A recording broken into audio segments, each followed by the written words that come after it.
Hello and welcome to this video guide from the School of Business and Creative Industries Ethics Committee. This guide is intended for committee reviewers, so people who've been appointed or staff members who've been appointed by the committee to review ethical applications. But it's open, so anybody who wants to look at this can have a look at it as well, because let's have some transparency here.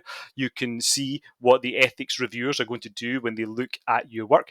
But the principal notion behind this video is a guide for BCI Ethics Committee reviewers, so that they know how to best go through an application. So, where possible, we are looking to approve applications. Now, that doesn't mean what we're hoping to do is compromise the principles of good ethical practice. But when you're reviewing an application, what we're really looking to do is to find a pathway to enable the student to do what they want to do, or the staff member to do what they want to do, while protecting participants, while protecting the risk to that researcher themselves, and also protecting personal data. So I think that's the first thing we really want to do in review, is say, how can I help this person get to where they need to be if they're not there already? Once you've started with that mindset, I think it becomes much easier to conduct the review, because we're looking at it in a positive way and looking at it in a constructive and nurturing way. But that doesn't mean that, again, we compromise on the principles of ethical practice, because the other thing you should really hold in your mind as you do the review is that in your scrutiny of the application, you really want to make sure there's honesty, rigor, transparency, and a respectfulness in the application in relation to the participants, or indeed in relation to the researcher themselves.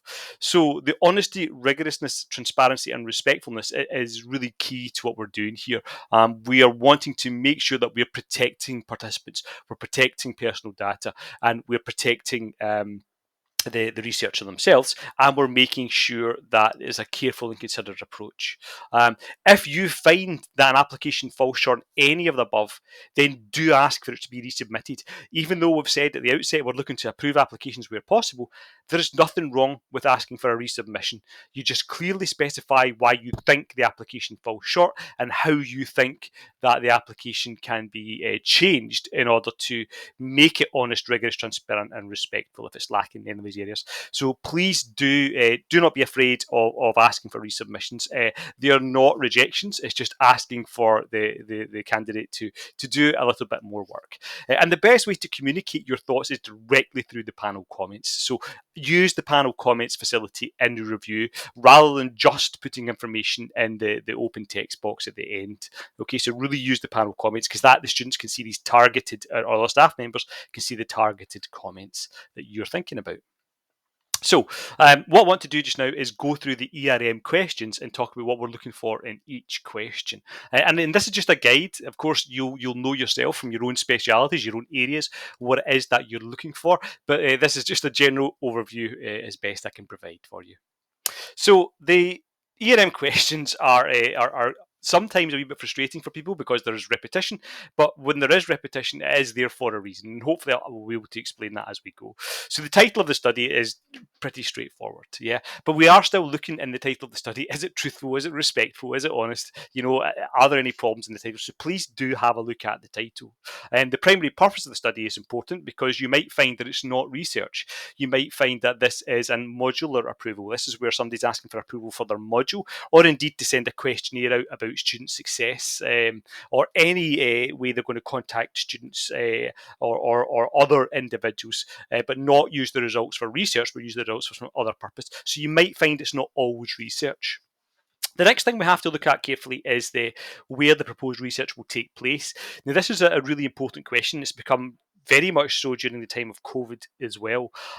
So we have to make sure that wherever the research is taking place is safe for the researcher, safe for the participants, and appropriate for the study. The students should also, and the staff members should also attach a risk assessment if that place is out with the university. That is a requirement that they do need to do, and it should be arranged through their director of studies, or indeed, if it's a staff application, it should be arranged through the process of the research team that they're involved with. But please do look at where the research takes place and make sure that it's appropriate and that they have risk assessed if it is a place beyond the university. How will the cost of the study be met is mostly relevant to staff projects when we're looking at, is there a funder? Who is the funder? Are we being clear and transparent about who that is? Has the proposed study been considered by any other committee? Again, tends to very much refer to staff applications. And that would be where another university who's a partner in a project has already reviewed the project. It would be good for the committee to know about that and perhaps to see that review so that they can make sure that we're working in a collegiate way with the other ethics committee. Although we won't be bound. You're not bound by the judgment of the other committee. You're entirely open to make whatever decision you see fit. The next question is asked is please provide a full summary of the purpose, justification, design, and methodology of the planned study. Now, this is the big question. This is the one that they've got up to 1,000 words to fill in. But what we're really looking for here is not just a recreation of an ethics, of a methodology chapter. Instead, what we're looking here is a justification of why the applicant wants to have participants in the study. What's the rationale for having participants? Why have participants at all? Or indeed, why have personal data? Or indeed, why have risk researcher? What we're looking for is a compelling justification of why participants' risk or personal data is needed to make the study work. And if there isn't a compelling reason there, then that's a reason for you to go back and say, well, could you give us more justification of why you're going to have participants here? And it's not enough just for the student to say, well, I need them to complete my dissertation, because that's a very selfish mode of research. There should be facility to the personal data. There should be facility to the participants. There should be facility to the student themselves or whoever it is to being involved in the research. The research should contribute something, and that should be made clear here. What we also want to do in this section is have a look at the methodology. Now, I need to be really clear about this. We are not assessing the methodology as in like a peer review for a scholarly publication. No, we're assessing the methodology to say, is that methodology appropriate to the nature of this study? And is that methodology going to allow the researcher to work in an ethical, fair, transparent, open and honest way? That's the limit of what we're doing when we're looking at methodology. We're not suggesting methodologies we prefer or we like better or peer reviewing the nature of their methodology. We're looking to say, is the methodology ethical and in keeping with the nature of the study? And it's not always the case, because sometimes you'll find that there's a misunderstanding between surveying and interviewing or focus groups. And so there's methodological issues that you have to go back and say, you need to be more clear here. That's the most common reason we would go back for methodologies is a lack of clarity on what's actually going to be happening, because we would be approving that method when it comes through our committee.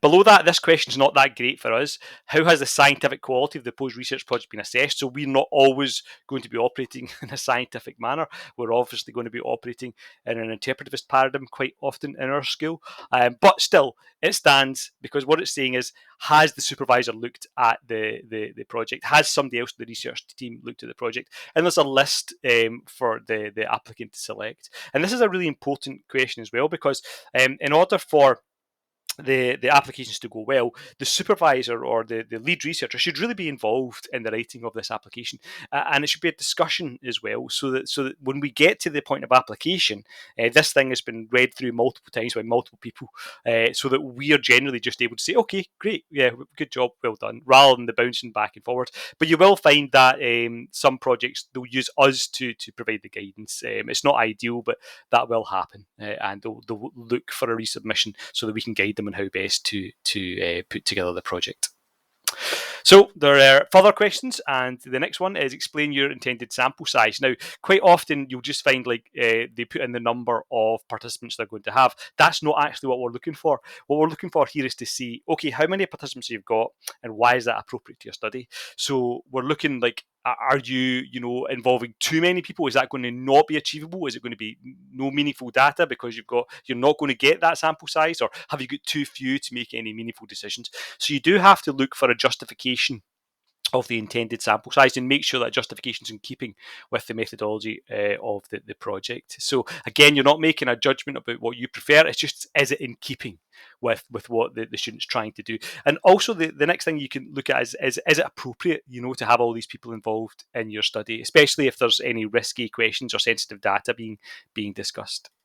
The next question they're asked is to explain how they will analyse, present, disseminate the data they intend to collect. And this is really important because what we're looking to understand here is how are they protecting the participants or the personal data when they disseminate the research. So most commonly it will be via the dissertation itself, and where's it going to be published, how's it going to be made available, who's going to see it, how's it going to be shared, how are you going to protect your participants in that process. So it is an important question. Again, sometimes it gets overlooked in the application. Does the proposed research involve the use of individual group interviews? And then that brings up the need for the student or the applicant to upload their interview guide questions. And for the vast majority of the applications, that will be a case of yes, yes.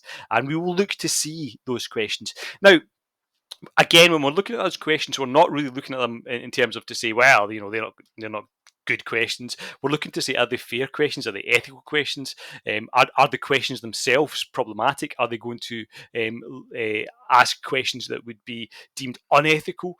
If we're asking about gender, race, ethnicity, are they handled with care? So that's why we're looking at the questions there. We're seeing if the questions are appropriate for the study, and do those questions have enough honesty, transparency, and rigor in relation to the methodology that the applicant is intending to use.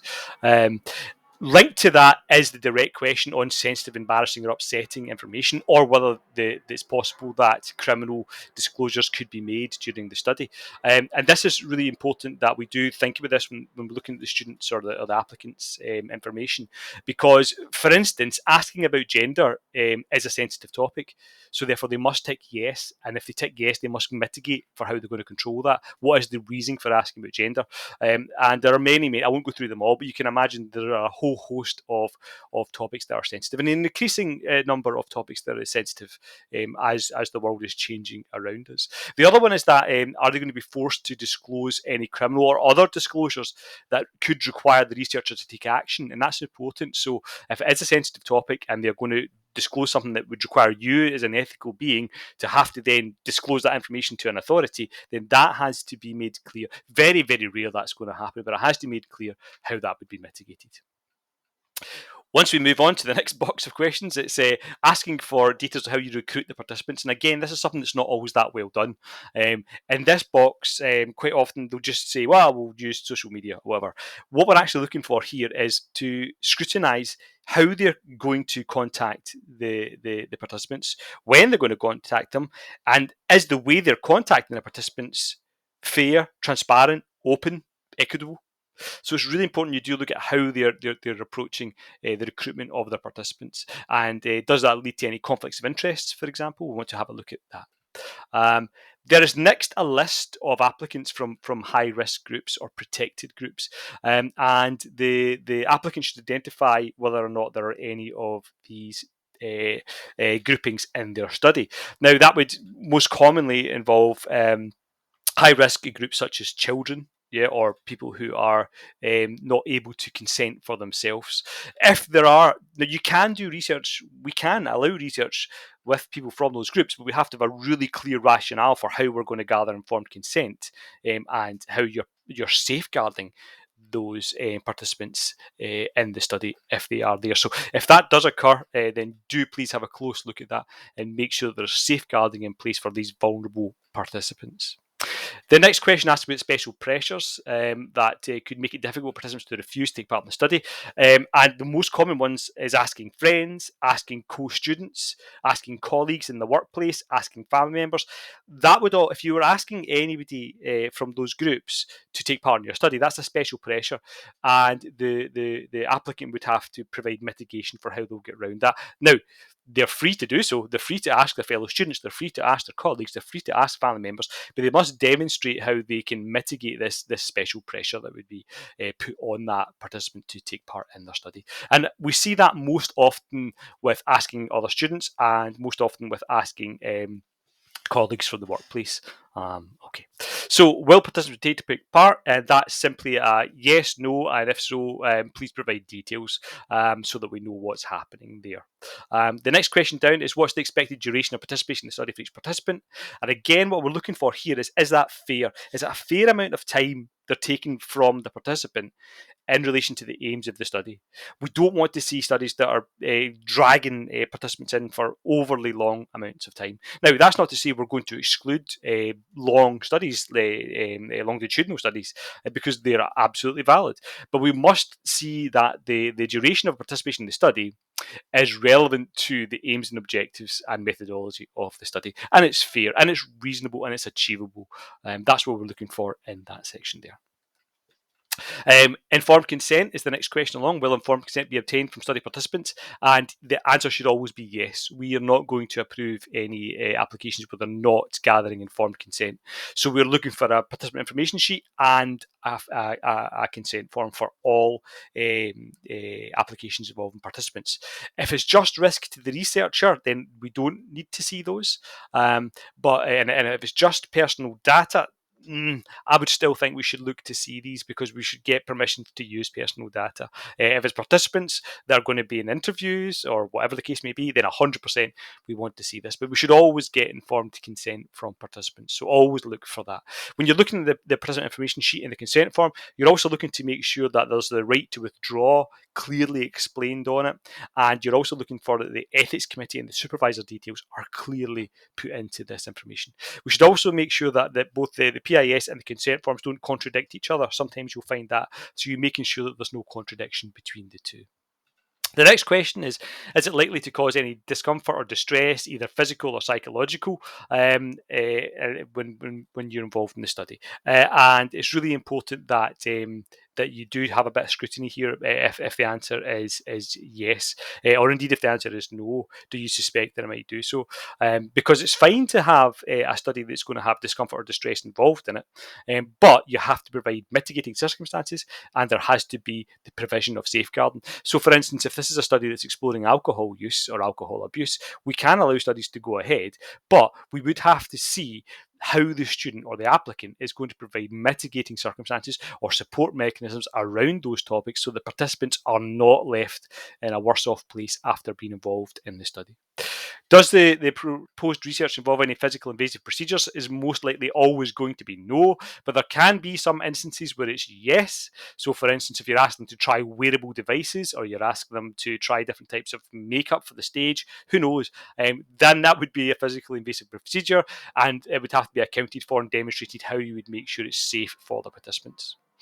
Does the proposed research involve deception regarding aims, objectives, or identity of the investigator? And we're looking for that to always be no for us. We don't really have studies that would involve deception, so it would be very rare for us to approve stuff that has deception in it. We're always looking for it to be no, open, honest, and transparent. Will the participant debriefed after participation? Then that's entirely up to the researcher, the applicant, whether they want to do that or not. If they are going to do it, which is good practice, then they should make clear how they would do so.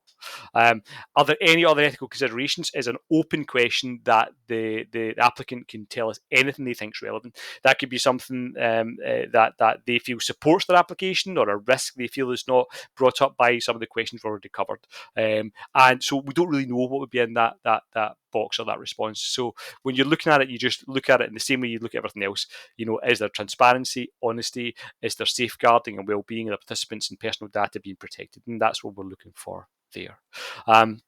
When we get to the questions related to data, so what measures will we put in place to ensure the confidentiality of personal data and who will have access to the data collected during the study and how will they keep it confidential? I think what we're really looking for there is for the applicant to use their UWS OneDrive to store the data. That's the best way to do it because what happens there is that the data controller of the university has control over the data. There is also two-factor identification and the data is protected. It's stored on our servers. It's not on a mobile device. It's not on a personal laptop. If something gets lost, we've got control over it. So I really would push you to make sure that the data is stored where possible on UWS OneDrive accounts. There are also two different questions. The first question is addressing the personal data. So how is personal data going to be kept confidential? So that's data on gender, race, ethnicity, all the things considered personal data. The second question actually refers to the data as a whole across the study. So all of the data and how will all of the data be kept confidential. Now, both questions could be answered in the exact same way, but sometimes there will be a difference, especially if your personal data is anonymized. You might be having to have a different mechanism to keep the data where it's unanonymized safe. But still, that's what I'd be looking for across those two questions. And that has been a fast breakneck blast through the ERM questions. I hope you found that useful if you are a reviewer. And if you're not a reviewer, but you're listening in to see what the reviewers look for, then I hope that helps you to put together your application. Thanks for listening. Cheers.